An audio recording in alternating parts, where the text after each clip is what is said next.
Scène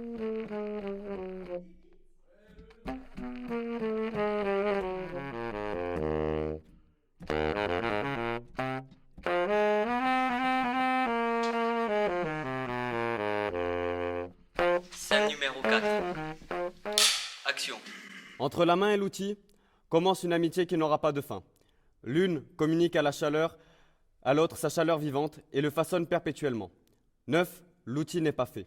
Il faut que s'établisse entre lui et les doigts qui le tiennent cet accord né d'une possession progressive, de gestes légers et combinés, d'habitudes mutuelles et même d'une certaine usure. Alors, l'instrument inerte devient quelque chose qui vit. Nulle matière ne s'y prête mieux que le bois, qui vécut jadis dans la forêt et qui, mutilé, façonné pour se prêter aux arts de l'homme, conserve sous une autre forme sa souplesse et sa flexibilité primitive.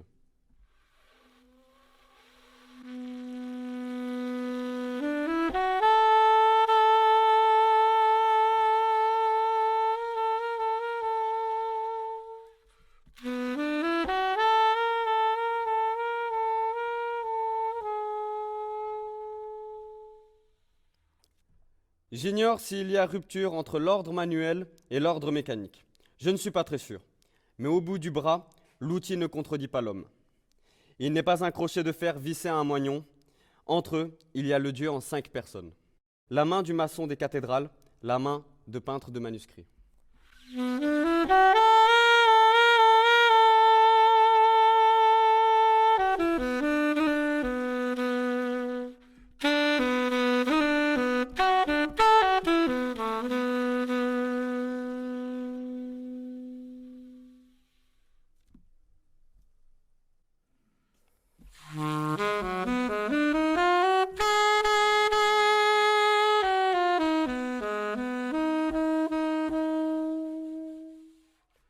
Muse harmonieuse, chante l'illustre intelligence d'Héphaïstos, qui avec Athéna, aux yeux de père, apprit les nobles travaux aux hommes de la terre.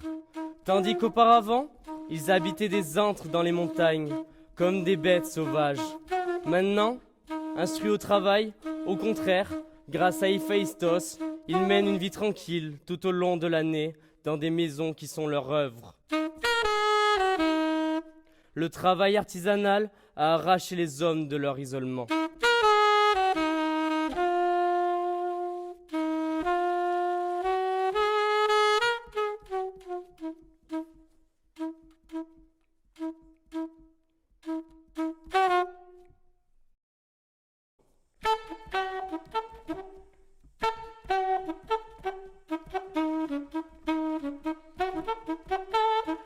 La main est action.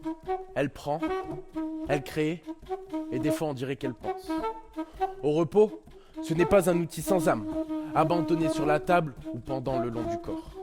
L'habitude, l'instinct et la volonté de l'action méditent en elle. Et il ne faut pas un long exercice pour deviner le geste qu'elle va faire.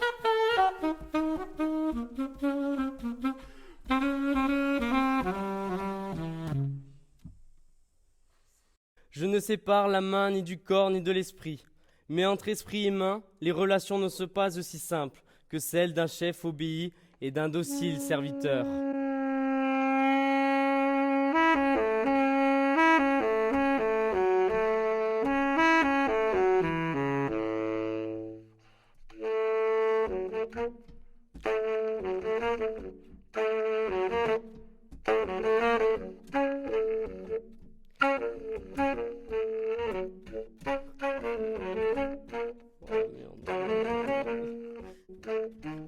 L'esprit fait la main fait l'esprit.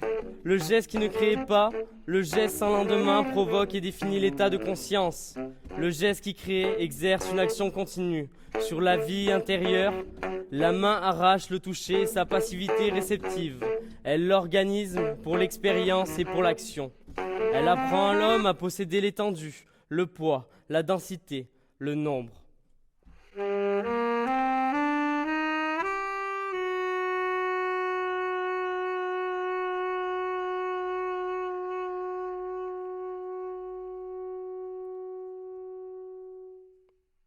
Créant un univers inédit, elle y laisse partout son empreinte.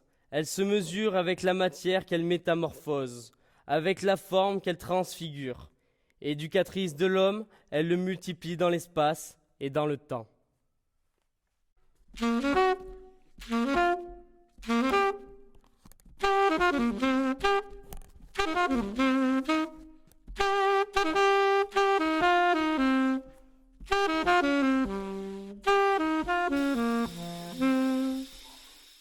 Avons-nous banni de nos réflexions comme artisans d'une habileté tout machinale?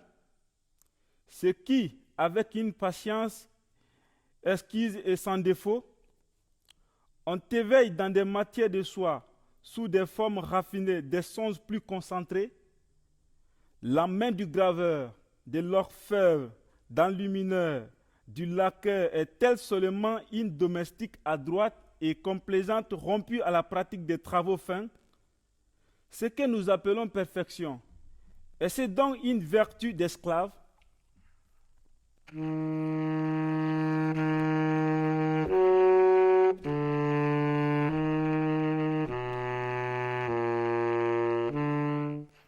Dans le champ le plus resserré sur d'elle-même et de ses démarches, c'est déjà un prodige que cette main-là, qui assujettit aux dimensions du microcosme les énormités de l'homme et du monde. Ce n'est pas une machine à réduction. Ce qui lui importe, c'est moins la rigueur d'une étroite mesure que sa propre capacité d'action et de vérité.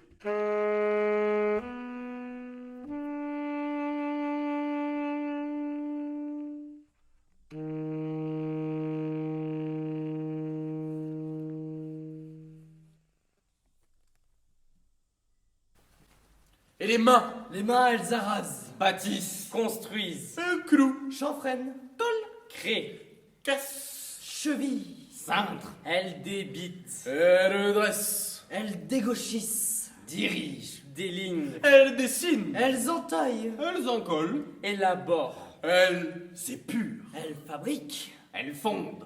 guident, huilent, inventent, Innovent. elles immobilisent, Les mains jointes. liment, Lambrissent. litellent, Martèle. manœuvrent, Modifient. montent, Mortaise. elles œuvrent, Ordonnent. portent, Pique. poncent, Quantifient. rabotent, Rainure. elles scient, Tronçonnent. tuilent, Tenonne. tracent, Vissent. elles xylophènent, Et elle zingue.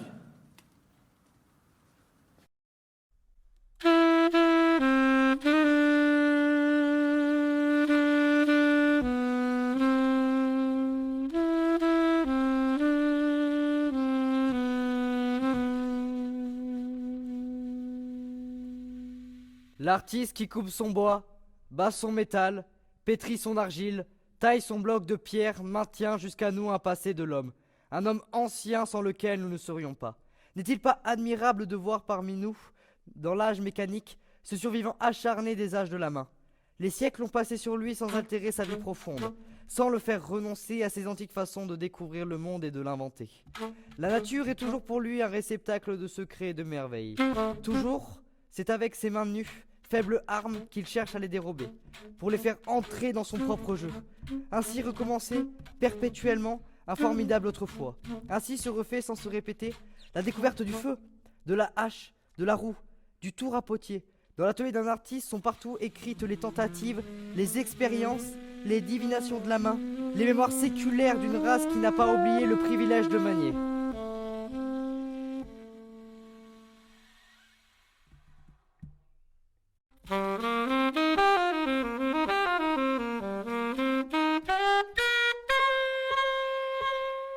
Je me suis étonné parfois qu'il n'existât pas un traité de la main, une étude approfondie des virtualités innombrables de cette machine prodigieuse, qui assemble la sensibilité la plus nuancée aux forces les plus déliées. Mais ce serait une étude sans bornes. La main attache à nos instincts, procure à nos besoins, offre à nos idées une collection d'instruments et de moyens indénombrables. Comment trouver une formule pour cet appareil qui, tout à tour, frappe et bénit, reçoit et donne, alimente, bat la mesure, lit chez l'aveugle, parle pour le muet, se tend vers l'ami, se dresse contre l'adversaire et qui se fait marteau, tenaille, alphabet.